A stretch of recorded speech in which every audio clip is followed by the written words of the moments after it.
Hi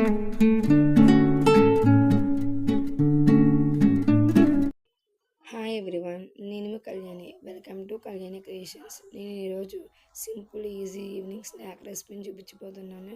వర్షాకాలంలో evening time కారంగా క్రిస్పీగా ఏమైనా తినాలనిపించినప్పుడు ఈ రెసిపీని ట్రై చేయండి. ముందుగా ఒక బౌల్ తీసుకుని అందులోకి సన్నగా తరిగిన ఉల్లిపాయలను 4 కప్పులు తీసుకోండి. ఉల్లిపాయలు మరీ మందంగా ఉండకూడదు, మనం మీడియం సైజులో కట్ చేసుకోండి. ఇందులోకి 2 టేబుల్ స్పూన్ చిన్నగా తరిగిన పచ్చిమిర్చి ముక్కలు, 1 టేబుల్ స్పూన్ అల్లం ముక్కలు, 1 టేబుల్ స్పూన్ చిన్నగా కట్ చేసుకున్న కరివేపాకు ముక్కలు వేయండి.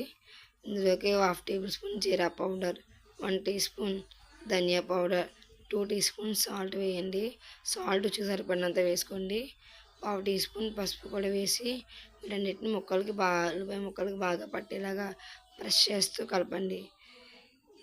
కలపడం వల్ల ఆనియన్స్ వాటర్ అంతా బయటకు వస్తుంది. వాటర్ అంతా కలిసేలా బాగా కలపండి. ఇప్పుడు ఇందులోకి 1.5 కప్పు శనగపిండిని వేసుకుని మరొకసారి బాగా కలపండి. వాటర్ సరిపోకపోయినట్లయితే 2 టేబుల్ స్పూన్ వాటర్ని మరి కొద్దిగా యాడ్ చేసుకుంటూ పిండి ముద్దలా అయ్యేలాగా బాగా కలపండి. అలాగని వాటర్ బాగా ఎక్కువ వేస్తే పకోడీ ఆయిల్ ఎక్కువ పీల్చేస్తుంది. ఇలా కలిపిన తర్వాత మరొక 1/2 టేబుల్ స్పూన్ ఆయిల్ని యాడ్ చేసుకుని మరి కలపండి. ఇలా బాగా కలిపి ముద్దని పక్కన పెట్టుకోండి. ఇప్పుడు స్టవ్ ఆన్ చేసి డీప్ ఫ్రైకి సరిపడా ఆయిల్ పెట్టుకుని ఆయిల్ మీడియం మంటలో ఈ విధంగా హీట్ అయిన తర్వాత చేతితో పకోడీ ముద్దని కొద్దిగా ఈ విధంగా తీసుకుని ఆయిల్లోకి స్ప్రెడ్ చేస్తూ వేసుకోండి. ఇన్ని పకోడీ సరిపోతే అన్నిటిని ఆయిల్లోకి సరిపడినంత బాగా కొద్దిగా వేసుకోండి.